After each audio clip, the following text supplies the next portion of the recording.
시청자 여러분께 먼저 이런 질문부터 드리겠습니다. 남은 20일간의 대선 기간 중에 여러분께서는 혹시 지금 여러분께서 지지하고 있는 후보를 다른 후보로 바꿀 의향이 있으십니까? 이런 여론조사 결과 오늘 준비했습니다. 결과 보시죠.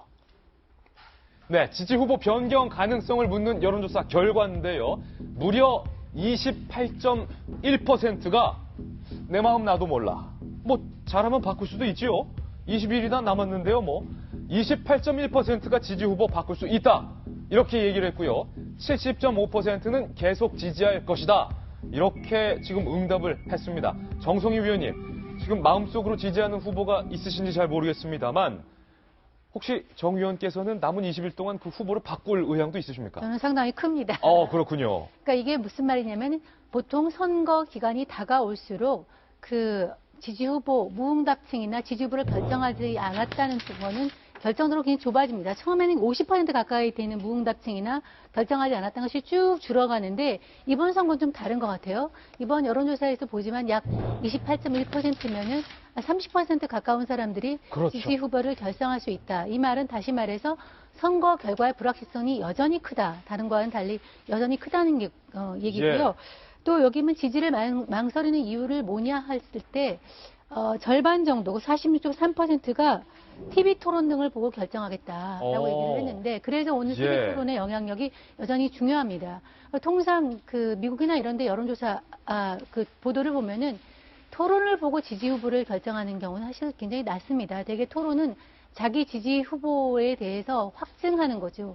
다시 말해서 강화하면서 그래 맞아 이런 정도이고 토론을 보고 후보를 바꾸는 경우는 별로 없는데 우리 같은 경우는 이번에 좀 선거가 달라서 토론의 어떤 선거에 미치는 영향이 굉장히 크다고 볼 수 있겠습니다. 특히 우리 대한민국 유권자 시청자 여러분들의 수준이 상당히 높기 때문에 또 정치의식도 상당히 높기 때문에 토론회에서 누가 잘하는지 보고 내가 지지하는 후보를 결정하겠다라고 마음먹은 사람이 28.1%나 된다는 이야기입니다. 윤태호 실장님, 지금 아직 내 마음 나도 몰라 하시는 분들이 30% 가까이 되고 있는데 이 말인즉슨 지금 두 명의 후보가 접전을 벌이고 있단 말이에요. 양강구도로 접전을 벌이고 있는데 이 마음을 정하시지 못한 28.1%, 조금 전 여론조사 결과를 보시면 이분들의 마음을 과연 어느 후보가 잡느냐에 이번 선거 결과가 달려있다. 그렇죠. 그게 이제 내 표는 단단하게 하고 남의 표는 좀 흔들어가지고 이제 유동성을 높이고 그게 선거 전략의 기본 아니겠습니까? 그래가지고 다 이제 좀 중도층으로 이제 소구력을 가지고 가려는 거죠. 근데 이런 건 있겠죠. 문재인 후보는 내 왼쪽은 단단하다고 자신을 하죠. 그러니까 좀 과감하게 가운데로 나가도 될 것 같다. 이런 식이고 안철수 후보 같은 경우에는 좌중 우를 이렇게 좀 다 갖고 가야 되는 식이에요. 이게 거기다가 이제 뭐가 연동이 돼 있거든요. 하나라도 삐끗하면 안 되기 때문에 말하자면 저글링 하는 식인데 대신에 확장의 폭은 더 높을 수가 있는 거죠. 빠질 수 있는 폭도 문재인 후보보다 높을 수 있겠지만 확장의 폭도 높을 수 있다. 좀 하이 리스크, 하이 리턴에 가깝다. 문 후보보다. 그렇게 볼 수 있습니다. 그리고 같은 여론조사에서 이런 질문도 한번 드려봤습니다. 유권자분들에게 여러분들이 생각하시기에 가장 관심 있는 공약은 어떤 영역의 공약입니까? 라는 질문을 물었습니다. 시청자 여러분들께서는 이번 대선 후보들을 검증하고 평가하실 때 어떤 영역의 공약을 비중 있게 보십니까? 여론조사 결과 무려 23.8%가 한반도 안보의 위기 해결을 꼽아주셨고요. 2위로는 21.9%가 일자리 창출을 꼽았습니다. 오늘 전직 정부의 청와대 대변인 모셨는데 박전 대변인, 유권자들의 23.8%가 한반도 안보 위기 해결, 그리고 2위는 일자리 창출이다. 이게 어떤 의미입니까? 저 또한 다르지 않은데요. 그만큼 우리 한반도가 지금 처해 있는 상황, 북핵이라고 얘기하죠. 대표적으로 북핵과 둘러싼 전쟁 위기에 대한 그 걱정을 많이 하고 있다는 의미 아니겠어요? 다른 어느 때보다도 좀 안보 이슈가 대통령 선거를 좌우하는 핵심 이슈가 되고 있다고 하는 부분에 대해서 누구도 이제 공감하죠. 근데 그런 걱정을 해요. 세상 바깥에서는 한반도를 이렇게 전쟁 위험을 안고 있는 위험한 지역이라고 보는데 우리는 오히려 안에서 너무 태평한 것 아니냐. 우리 특히 대선 후보들 가운데서는 이 문제 자체에 대해서 그냥 진지한 접근보다는 내가 되면은 해결할 수 있다는 두루뭉실한 어떤 이런 얘기로 넘어가는 경향이 있다고 예. 하는 건데 거기에 대한 걱정이 있을 거예요. 다 잊어버리셨을 거예요. 제가 한번 과거 기억을 하나 좀 되돌려 드릴까요?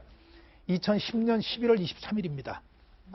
오후 2시 34분이라고 정확하게 기록되어 있어요. 예. 기억들 하실지 몰라요. 느닷없이 북한에서 우리 연평도에다가 포격을 가합니다. 예. 한 1시간 이상.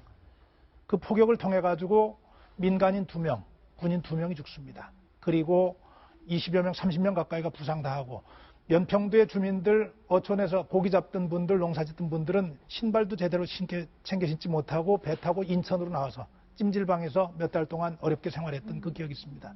그게 바로 전쟁이거든요. 예. 아무런 예고도 없었고 아무런 또 조짐도 없었습니다. 느닷없이 벌어진 상황이에요. 거기에 대해서 이명박 정부는 욕을 굉장히 먹었죠. 예. 그런 상황에 대해서 정부가 대응 안 하고 뭐 했냐. 물론 나중에 무슨 포격 대응을 하긴 했지만 그것도 북한의 지점을 향한 것이 아니라 근처에다 대고 쏘는.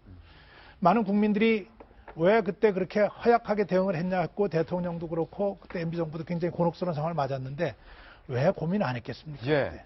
굉장히 큰 고민했죠. 우리 민간이 다치고 우리 본토가 직접 공격받는 상황이기 때문에. 근데 하나 걱정을 한 거예요.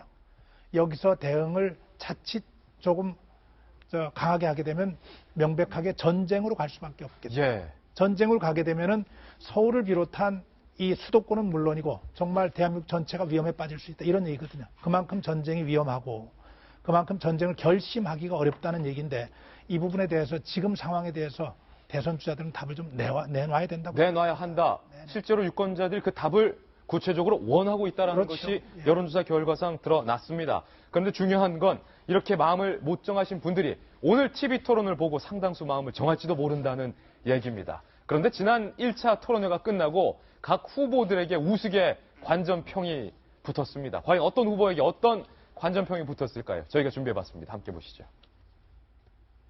먼저 지난 1차 토론만 갖고 이른바 네티즌들이 붙인 별명입니다. 문재인 후보는 마치 좀 뭔가 목사님 같았다. 자꾸 웃기만 한다. 그리고 홍준표 후보는 뭐 낯설을 한 시골 노인 같다. 그러니까 뭔가 좀 더 정겨운 측면도 있지만 무슨 말씀하시는지 잘 몰랐다. 뭐 이런 평가도 농담 삼아 있습니다. 그 안철수 후보는 뭐 이렇게 자꾸 화가 나 있는지 모르겠다. 분노가 없다고 했는데 안철수 후보 마음속에 분노만 있는 것 같다. 화난 전교 1등 같다. 유승민 후보는 우리 교수님 같아. 그 심상정 후보는 그냥 전형적인 운동권 누나 같더라. 이런 관전평이 지금 회자되고 있는데 김병민 의원님, 오늘 말입니다. 후보들이 이 같은 이미지를 바꿀 수 있는 기회이기도 해요.